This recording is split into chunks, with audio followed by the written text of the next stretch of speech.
안녕하세요, 더월드입니다. 오늘은 2025년 연말을 맞이해서 올해 한 해 동안 제가 이 시장에서 어떤 투자를 했는지, 그리고 어떤 예상으로 이 시장에 접근을 했는지 한번 간단하게 복기를 해보고요.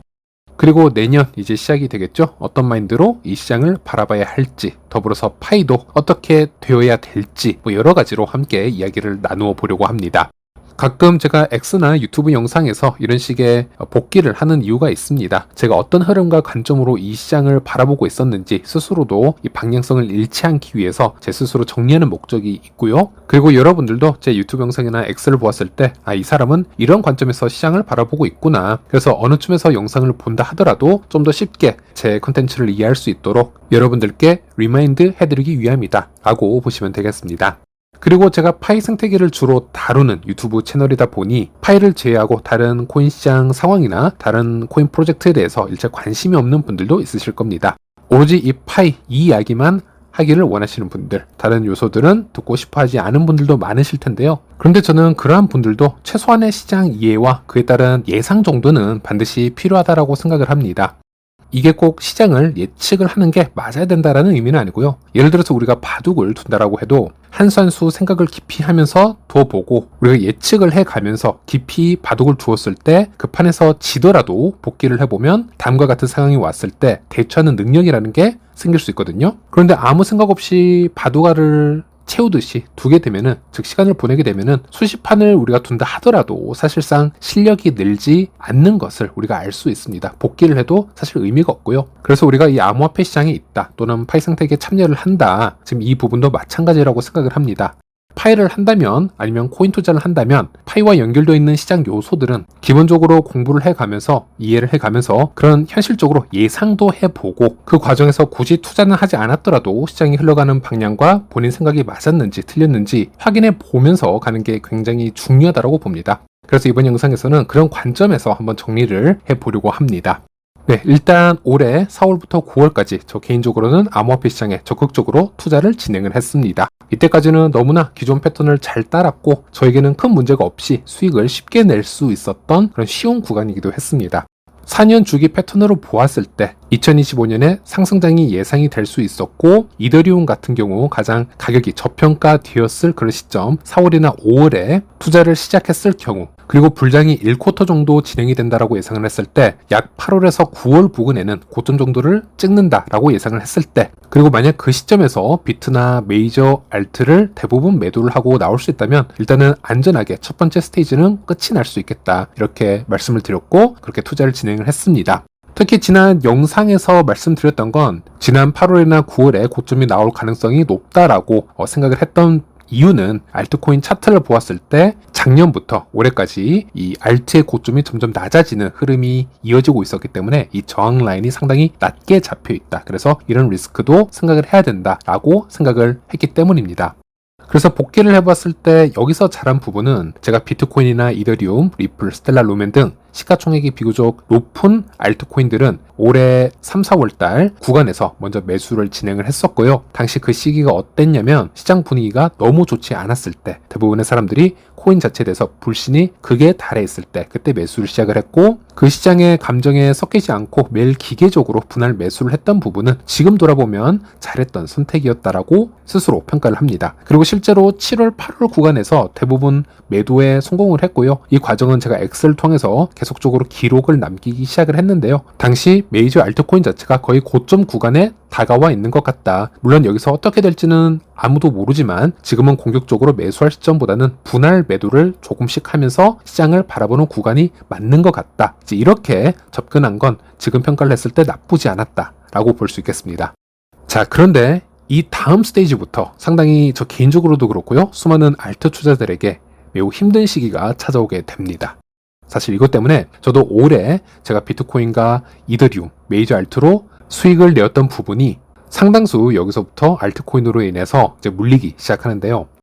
제가 일단 이 테이블을 보여드리겠습니다. 일단 기본적으로 우리가 코인 불장을 얘기를 할 때 어떻게 자금이 회전되는지에 대한 그런 설명표라고 보시면 되겠고요. 기존의 불장 사이클에서는 대부분 이런 법칙을 따랐습니다. 처음에는 비트코인에 큰 자금이 유입이 되어서 비트코인에 큰 펌핑이 생기고요. 그 다음 비트코인이 잠시 횡보를 하게 되거나 비트에서는 더 이상 큰 수익을 노리기 힘든 시점이다 라는 시점이 오면은 투자자들이 비트보다는 그 다음 시총이 큰 이더 쪽에 큰 매수를 진행을 하게 됩니다. 그러면 이더가 폭발적으로 상승을 하게 되고 또 이더가 크게 상승을 하다 보면 그 다음 메이저 알트 쪽에 큰 상승이 오게 됩니다. 여기서 보통 시총이 크고 안정적인 코인들이라 함은 뭐 리플이나 에이다, 솔라나, 뭐 스텔라, 헤데라, 뭐 BNB 뭐 이런 코인들이 있겠죠. 그리고 나서 이 코인들도 어느 정도 고점에 가깝다 싶으면 이 자금들이 좀 더 시총이 낮은 코인들로 유입이 되는데요. 이때 수많은 밈 코인들, 여러 잡 코인들, 아니면 신생 코인들, 아니면 섹터별로 여러 AI 관련 코인들도 있고요. 뭐 RWA 코인들도 있고, 게임 관련 코인들도 있고, 여러 섹터들로 해서 순환매가 시작이 됩니다. 보통 이런 패턴으로 암호화폐 시장이 불장을 시작을 하고 끝이 나는 그런 모습을 보여줘 왔습니다. 그래서 제 개인적인 분석으로는 지난 8월에서 9월 정도에는 이 패턴 중 3단계까지는 마감이 되었다. 즉 이더리움은 당연한 거고요. 리플이나 솔라나 같은 코인들도 충분히 고점까지 상승하는 모습을 보여주었으니 이제는 그 다음 단계로 넘어가서 펌핑이 되지 않은 좀 더 시총이 낮은 코인들에 투자를 집중하고 짧게는 한 달 정도 예상을 해보고 불장을 지켜보는 것. 저는 이렇게 판단을 해서 이 사이클에서 만들어낸 수익의 대부분을 알트코인 매수로 전환을 하게 됩니다. 물론 이 시기에 이런 말들도 있었습니다. 이전과 같은 알트 불장은 이제 안 올 것이다. 이제는 기관 주도의 시장이기도 하고 작년 트럼프 미 대선 때 미리 미니 알트 불장을 끌어와서 사용을 했기 때문에 이 자금이 빠르게 다 소모가 되었기에 올해 3분기, 4분기에 시총이 낮은 그런 알트 코인들까지 상승할 수 있을지는 잘 모르겠다. 이런 회의론이 있었습니다. 저는 그럼에도 불구하고 매 불장마다 이 알트 불장에 대한 회의론이 항상 있었던 걸 기억을 하고 있기 때문에 그럼에도 불구하고 과감하게 알트 불장은 꼭 찾아올 것이다. 이런 믿음으로 이제 투자를 시작을 했던 것이죠. 자, 그런데 문제는 결과론적으로 알트 불장이라고 불릴 만한 의미 있는 알트코인의 상승은 없었습니다. 당연히 파이코인도 마찬가지고요. 현재 보시는 차트가 아더스라는 차트인데요. 시총 10위권 밖에 있는 코인들의 시총 차트라고 보시면 되겠습니다. 비트와 이더 몇몇 소수 메이저 알트코인이 상승할 시점에 이 아더스 차트도 함께 조금씩 상승했던 것이 다였고요. 그 후로는 오히려 반대로 10월에 역사적으로 가장 큰 롱 총산을 만들어내었고 그 후에 모든 알트가 내리막을 걸으면서 현재 저점 바닥 부근으로 내려앉은 것을 볼 수 있습니다. 저도 당연히 여기서 어느 정도 큰 손해를 보면서 손절을 한 것도 있고요. 또 계속 내려가는 시점에 지속적으로 알트코인을 재매수하기도 한 그런 상태라고 보시면 되겠습니다. 어쨌든 올해 한 해로만 보자면 결국 돈을 크게 벌지 못했다라고 보는 게 맞을 것 같습니다. 물론 제가 지금 홀딩하고 있는 코인이 상당히 많기 때문에 제가 홀딩하고 있는 알트코인들이 내년에 좀 좋은 모습으로 다시 반등을 할 수 있다면 저 개인적으로도 좀 그런 부분에서 희망을 찾고 있다라고 보시면 되겠고요. 그래서 저 역시 현재는 매우 쉽진 않지만 지금 인내가 필요한 알트 존버를 하고 있는 단계다라고 말씀드릴 수 있겠습니다. 그래서 올해 저의 잘한 점, 잘하지 못한 점 짧게 다시 정리를 해드리자면 상승 사이클이 약속이 되었던 2025년에 최저점 부근에서 과감히 투자를 진행했던 것 그리고 메이저 알트까지 욕심내지 않고 빠르게 분할 매도를 진행했던 부분은 나름 만족했던 그런 상황이었다고 볼 수 있겠고 상당히 잘 못했던 점은 알트의 시총 차트가 전고점을 명확하게 돌파하지 못했었고 알트코인 시즌 인덱스 차트에서도 이미 과매수 신호가 떴음에도 불구하고 저는 여러 알트코인들이 유의미한 상승을 안 했다라는 이유로 너무 크게 뒤늦게 매수를 진행을 했고 욕심을 내어버리면서 대부분의 알트에서 지금 손해를 보거나 물려버린 그래서 지금 강제적으로 홀딩을 하고 있다는 점은 매우 뼈아픈 잘못이었다라고 복귀를 해볼 수 있겠습니다. 그나마 제가 지금 홀딩을 하고 있는 알트코인들이 대부분 50위권 안에 있는 메이저 알트코인들이기도 하고요. 나름 유명한 프로젝트라고 생각을 하고 있기 때문에 어떻게든 홀딩만 잘 해본다면 다시 재상승 사이클에 나왔을 때 회복을 할 가능성이 있는 코인으로 보여주고 있으나 중요한 건 그때까지 홀딩을 잘 할 수 있도록 제가 희망적인 분석도 해봐야 되고요. 또 제가 심리에 이끌려서 바로 매도를 하지 않고 좀 더 인내를 할 수 있는 그런 힘을 기르기 위해서는 여러 가지 지표도 보고 계속 공부를 해볼 필요가 있다라고 생각을 합니다. 그래서 이제 다가오는 내년 2026년에 정말 어떤 희망이 있을지 잘 살펴봐야 될 것 같은데 사실 개인적으로 저는 지금 알트들에 상당히 많이 물려있다 그리고 파이코인이 전혀 상승을 하지 못했다라고 해서 내년을 그렇게 비관적으로만 보고 있지는 않습니다. 상당히 많은 희망을 가지고 있고요. 제가 여러 자료나 미디어나 이런 부분을 찾아보았을 때 앞으로 수년간 다시 알트코인들이 저점으로 횡보를 하는 게 아니라 다시 한번 큰 변동성을 가지고 상승할 여력이 있을 거다. 이렇게 보고 있기 때문에 그렇게 좌절을 하고 있지는 않습니다. 이 부분은 제가 자료를 통해서 조금 이따 말씀을 드릴 것이고요.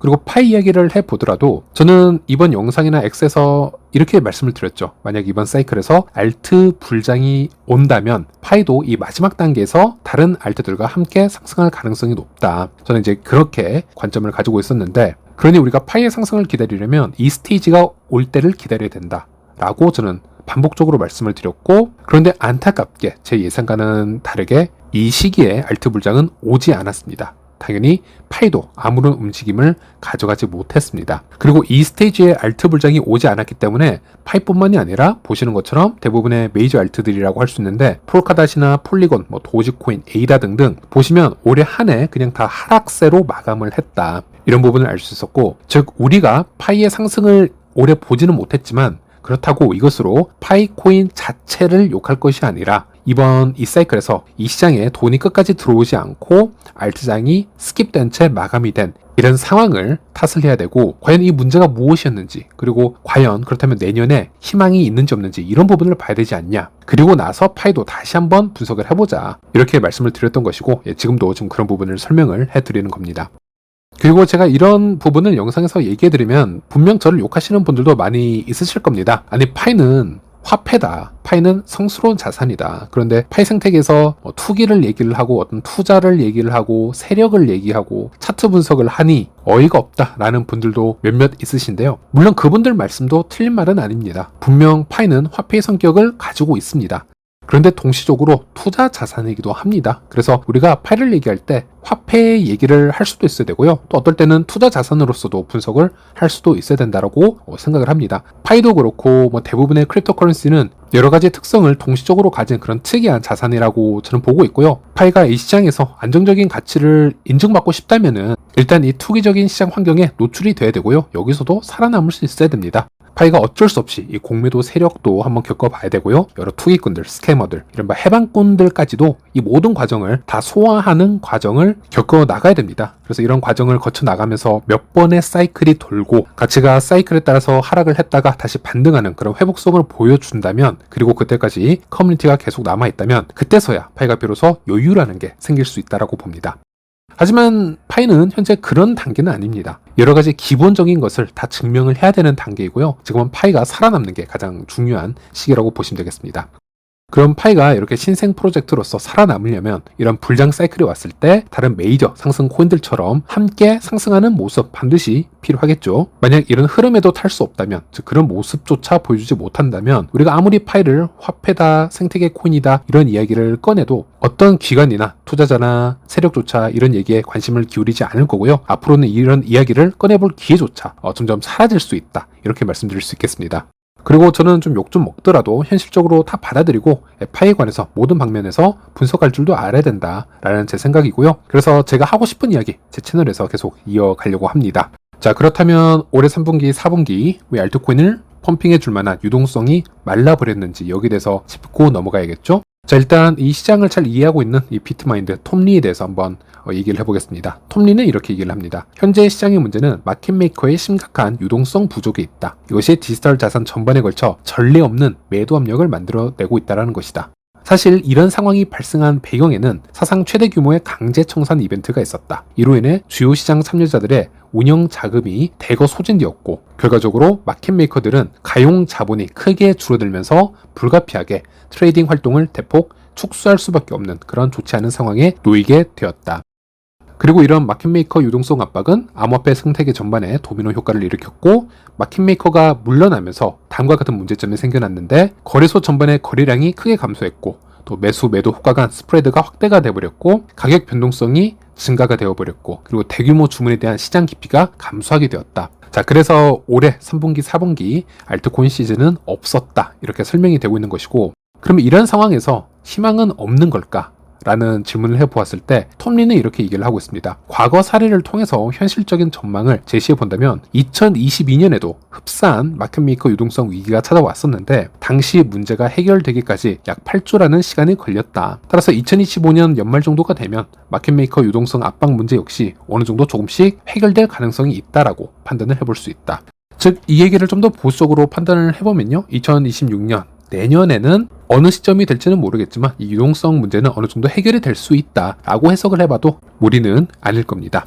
그리고 다른 문제점으로 이 알트코인들의 내러티브가 상당히 부족했다라는 지적도 있었습니다. 즉 투자자들을 혹해서 이 알트 시장으로 끌어들일 만한 그런 서사가 필요하다라는 건데요. 예를 들어 예전에는 디파이나 NFT, 메타버스 레이어 2 등등으로 해서 지금 투자하지 않으면 우리가 뒤처질 거다라는 포모가 강하게 형성이 되면서 많은 이 소매, 이 투자자들이 이 시장으로 유입이 되었다면은 현재는 이 내러티브를 봤을 때 AI 관련 서사가 있고요. RWA 관련 서사가 있는데 이것은 기존의 기술보다도 실제로 보여줄 수익 모델이 나오지 않은 상태이기 때문에 투자자들에게 의문이 들 수 있는 부분이고 이것은 투자의 근거를 축소시키기 충분한 이유이다. 이렇게도 분석을 해볼 수 있다는 겁니다. 물론 내년 초에 이 RWA를 무기로 프로모션을 하는 몇몇 종목들이 보여지고는 있습니다. 하지만 이 몇몇 종목이 진짜 크게 펌핑이 나올지 이런 부분들이 다시 알트코인들의 분위기를 살릴지는 의문이고요. 그럼 이런 비판글을 내놓은 미디어들이 내년에는 어떤 부분을 기대를 할 수 있을까라고 살펴보았을 때 다수의 미디어에서 2026년은 모든 알트코인이 오르는 그런 시기가 아닐 수도 있다. 즉 강한 내러티브를 가지고 있는 알트코인만 상승할 가능성이 있다. 지금 이런 예상을 내놓기도 했습니다. 그래서 내년에는 이 코인을 보았을 때 이 코인은 어떤 식으로 수익 모델을 만들어 나가는가, 어떤 기업, 어떤 기술력과 협업을 보여주고 있느냐, 또 블록체인의 트랜잭션이 꾸준히 발생하고 있는 그런 네트워크냐, 또 인플레이션이 없이 운영 가능한 구조이냐 등등 좀 더 실질적인 이런 펀더멘탈이 존재하는 코인들만 선별적으로 상승할 가능성이 있다. 이렇게 분석을 하고 있는 건데요. 자, 그러면 우리가 홀딩하고 있는 파이코인, 자, 내년을 바라보면서 파이에게 어떤 기대를 할 수 있을까? 일단 파이가 가장 먼저 만들어야 되는 부분이 우리가 파이를 얘기했을 때 가장 먼저 대표적으로 떠올릴 수 있는 확실한 킬러 내러티브를 구축을 해야 되는 것인데요. 좀 냉정하게 이해를 해보면 파이는 지난 2년 동안 테스트넷을 운영을 해왔고요. 또 다른 2년 동안 폐쇄형 메인넷이라는 것을 운영을 해왔습니다. 그 기간 동안 수천만 명의 KYC, 이 신원 인증과 마이그레이션을 처리하는데 막대한 시간과 리소스를 쏟아부었죠. 결과론적으로 현재 파이에게 남은 가장 큰 타이틀은요, 거대한 커뮤니티, 이런 타이틀이 지금 남아 있습니다. 하지만 내년쯤에는 파이의 다음 비전이 확실히 구축이 될 수 있어야 된다라고 보고 있고요. 예를 들어서 수년간 공들여서 구축을 해왔던 이 파이만의 분산형 KYC 시스템이 단순히 이 채굴 보상을 분배하는 내부 기능으로만 끝이 나서는 절대 안 된다라고 보고 있고요.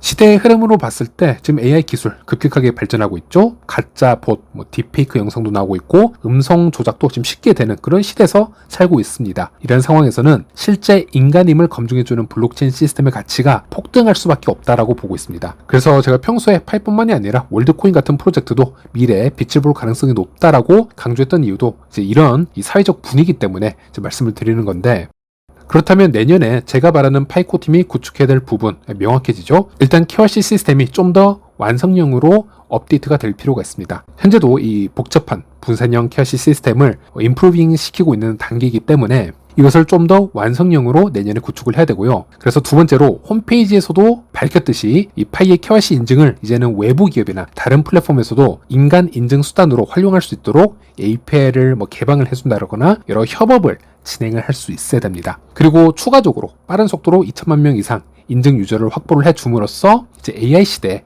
인류에게 꼭 필요한 솔루션임을 대대적으로 홍보할 수 있는 그런 모습을 또 보여줄 필요가 있겠습니다.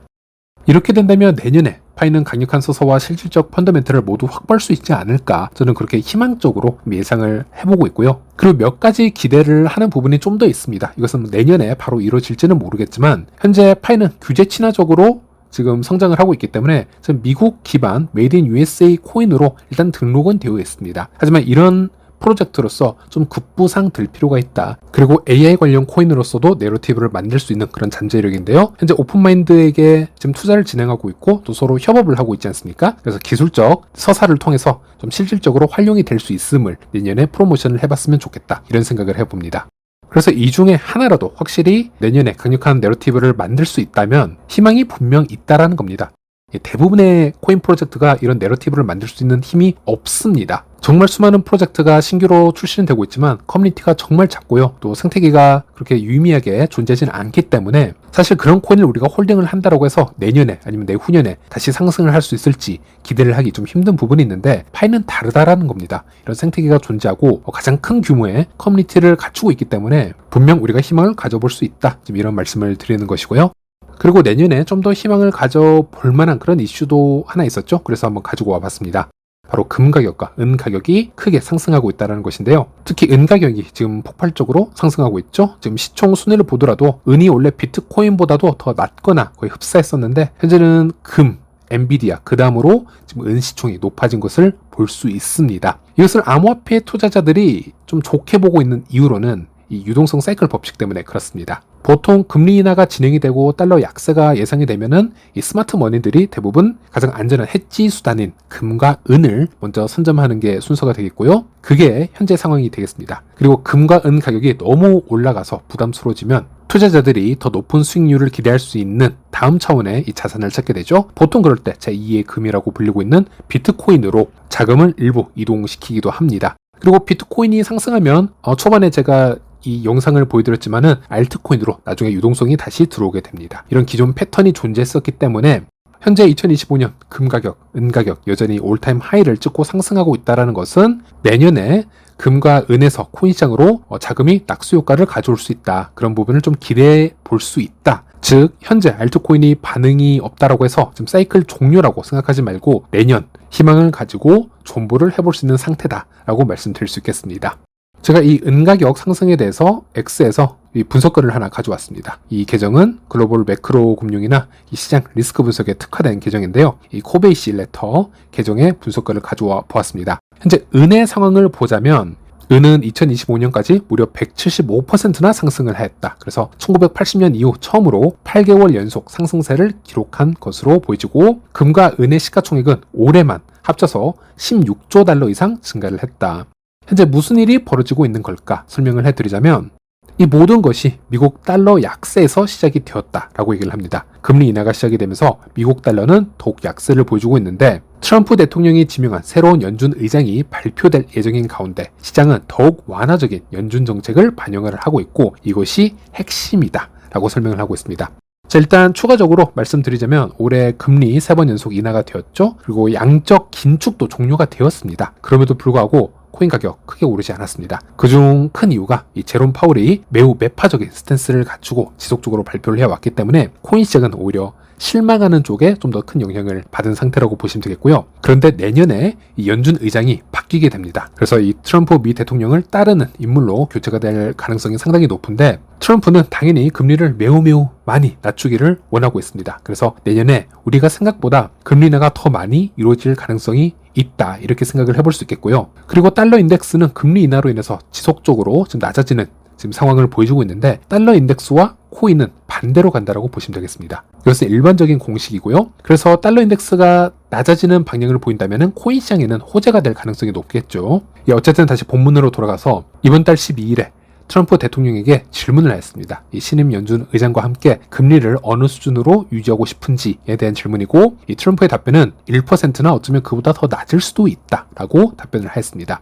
상당히 많이 낮출 각오를 하고 있다는 것이죠. 그래서 이번에 은 가격이 이번 달에만 41% 상승을 해서 1979년 12월 이후 최고의 월간 상승률을 기록할 것으로 예상이 되고 있고 자, 그리고 우리가 이것도 생각을 해야 됩니다. 이번 12월에 사실상 연준이 양적 완화도 시작을 했습니다. 단지 용어를 양적 완화라고 하지는 않고요. 돈을 몰래 푼다 또는 제한적으로 푼다라고만 지금 우리가 설명을 하고 있는데 하지만 그게 제한적이라 하더라도 올해 말부터는 일단 돈이 풀리고 있다. 즉 유동성이 공급이 되고 있다는 것은 좀 확실해지고 있습니다. 유동성이 공급이 된다는 의미는 위험자산 시장에도 돈이 계속적으로 들어올 확률이 높다라는 겁니다. 그게 내년이 될 수 있겠죠. 그리고 내년에 트럼프가 공약을 하나 실천을 해야 되는 부분이 있는데요. 올해 했던 공약이죠. 이번에 관세로 벌어들인 돈으로 미국 국민에게 각각 2,000달러씩 지급을 하겠다. 즉 내년에 돈을 풀겠다라고 선언을 했기 때문에 만약 그런 일이 실제로 내년에 일어난다면 그 자금의 또 상당 부분이 투자 시장으로 유입이 될 수 있겠습니다. 당연히 코인 투자하는 사람들도 있을 것이고요. 이런 부분도 함께 우리가 생각을 해볼 필요가 있겠습니다. 네, 그래서 본문으로 다시 돌아가서 중국은 불에 기름을 붓는 격으로 사태를 더욱 악화시키고 있다 라고 합니다. 1월 1일부터 중국은 모든 은 수출에 정부 허가를 요구하는 새로운 수출 통제 조치를 시행할 예정이고, 결과론적으로 상하이 은 가격은 온스당 85달러까지 상승을 했고, 이는 미국의 현물 가격보다 더 높은 가격이다 라고 얘기를 하고 있습니다. 그래서 여러분들도 아시겠지만 이 비트코인이 크게 펌핑할 때도 그렇고요, 지난번 금 가격 상승 때도 그렇고, 이번에 은 가격 상승 때도 그렇고, 해당 자산이 폭발적으로 상승을 할 때에는 항상 중국 자본이 연결이 되어 있었습니다. 역시나 이번에도 중국과 관련이 있었다라고 보시면 되겠고요. 그리고 이 중국 자본이 내년에 코인 시장으로 다시 낙수 효과를 만들어내기를, 이제 그런 부분이 우리가 바라는 부분이긴 하죠. 그리고 이 분석글의 이제 마지막 글을 보면요, 금과 은의 가격대로 비트코인도 원래는 비례적으로 상승을 해왔습니다. 그래서 차트를 보시는 것처럼 시간차가 좀 있을 뿐 금과 은 가격이 오르면 뒤따라서 비트코인도 오른다라고 보시면 되는데, 자, 이상하게 이번에는 비트코인 가격은 반대로 하락을 하고 있다는 것이죠. 그리고 이 디커플링의 큰 원인은 바로 과도한 투기 심리가 존재했었고, 역사적인 청산이 발생하면서 일시적인 약세장을 지금 겪고 있는 것이다 라고 얘기를 하고 있습니다. 일시적이다 라는 것은 여기서 얘기하는 것처럼 2026년에는 금과 은이 크게 상승한 만큼 코인 시장도 회복 가능성이 있다 라는 분석글을 쓴 것을 볼 수 있습니다. 이것은 조금 전 공유해드린 이 톰리의 의견과 동일한 분석글이라고도 볼 수 있겠습니다. 그래서 현재는 알트코인에 지금 투자하고 홀딩하기 매우 힘이 들고 괴롭기도 하고요. 이 파이 생태계를 봐도 가격이 일단 움직이진 않으니 매우 괴롭긴 합니다. 하지만 2026년 여전히 우리가 희망을 가져볼 부분이 상당히 많다라는 겁니다. 이 시장에 큰 돈이 유입이 되면은 파이코인 또한 내년엔 다른 모습을 보여줄 수 있다, 이런 말씀 드려볼 수 있겠습니다. 그래서 파이뿐만이 아니라 다른 알트 투자하시는 분들도 상당히 많을 것이고요. 내년에는 이런 우리가 보유하고 있는 자산들 모두 가격이 상승해서 새해에는 좀 더 미소 지을 수 있는 그런 상황들이 연출이 되었으면 하는 바람이 있습니다. 네, 이번 시간은 여기까지고요. 다음 시간에 찾아뵙도록 하겠습니다. 시청해주셔서 감사합니다.